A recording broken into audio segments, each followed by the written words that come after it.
Darling humans, I hope you're doing very, very well, having a fantastic day. I am here for one of the most requested videos, for one of the videos that I have been dying to do for the longest time, and that is to share my debate discussions, biggest secret with you, which is Daforrest. But before we move on there, be sure to like and subscribe, comment below, give us some support of yours. And moving on to the video then. What is an acronym, I may ask you? An acronym. Can you research? Can you put your ideas in the comment section below? I would love to read some of them. Great then. An acronym is a made-up word with the initials of a meaning. So a lot of students memorize the periodic table using acronyms. Some of them memorize pi using an acronym. And in debate and discussions here, we use our favorite acronym of Daforrest. Each of those letters stands for a figurative language that our students are encouraged to use. So let's have a look.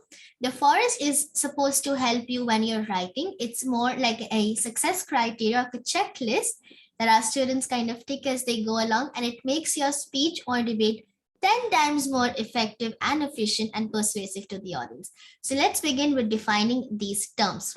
The D stands for a direct address, and it's exactly what it sounds like, directly addressing somebody. And that somebody in this case is your audience, or like how we like to call it, our target audience. And direct address is using the second person pronoun of you. So as soon as a person uses you in their speech, it becomes a direct address. You, what do you think? What do you believe? What are your opinions? That all is a direct address. You are responsible. That is throwing responsibility on the audience. This makes them feel more engaged, more involved in the speech or debate, and makes them much more likely to believe you and ensure that they are following along your speech. The next one is an alliteration, a very popular figurative language, and a lot of tongue twisters are based on alliterations. And alliterations are more than two words beginning with the same letter. More than two words beginning with the same letter. A very quick tip, an alliteration with the letter S is called a sibilance. Just for your knowledge, but an alliteration is general, is used to catch attention. It's something the audience will remember. It's quite humorous sometimes, and it works as a great method to kind of regain the attention of your audience if they're kind of lost and been talking for too long. F for facts, one of the most important things in a debate is facts. And it's very important that we address this in our Daforrest and we ensure that there are a lot of facts in our speech. And that's when we say the PEE structure or the PEAL structure. The second evidence chunk needs to be the biggest one of all, which are the facts. Something that's proven to be true is the definition of a fact. Moving on to an opinion. An opinion is the opposite of fact, somebody's perspective, and opinions are mostly used in speeches rather than debates generally. And a speech, you can put a lot of your opinions, or you could put opinions of others to kind of give a balanced argument or persuade the audience to believe in what you think is true. R stands for the repetition, and repetition works extremely well when there is an idea or phrase that you really want to stick out.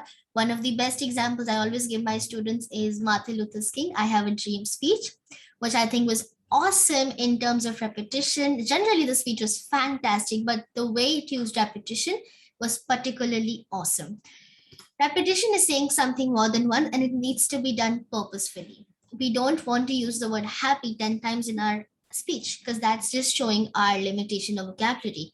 But saying a knowledgeable phrase over and over again in a constructed manner is something that's very useful and something I suggest you do. The next R, the two R's in Daforrest, my students always forget one of them, but try to remember the two R's. The second R stands for rhetorical question. Rhetorical question is a question that you can ask during your speech that does not need an answer.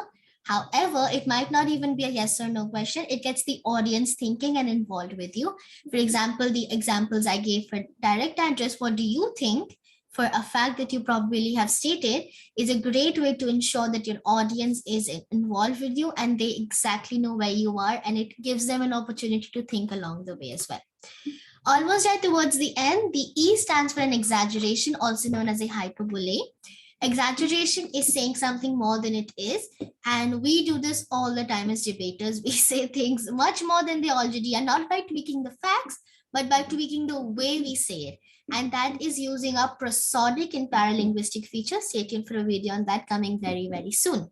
But you can use words within your fact to kind of increase the impact of it. You could include onomatopoeias, you could include a lot of figurative language around an exaggeration, but it's a great way to ensure that your audience focuses on the fact that you are stating.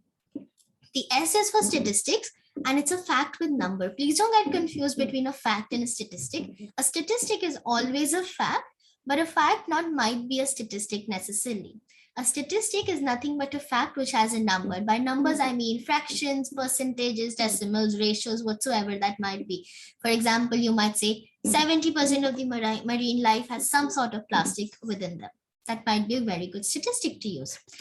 And the last but not the least is a tricolon. What does the word tri mean, or the prefix tri mean, you may ask? Tri means three, right? Like bicycle is a two-wheeler, tricycle is a three-wheeler. So tricolon is repeating any of the techniques that we've learned so far 3 times. So it could be 3 direct addresses consecutively, it could be 3 alliterations consecutively, so on and so forth. It might even be 3 statistics consecutively, which is very, very effective.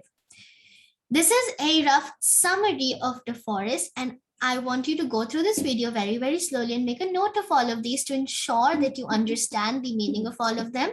And the next time you write a speech, make a slide note of Daforrest and tick them as you go along. This will really help you figure out what you've kind of missed in, what you can add it to make it even better.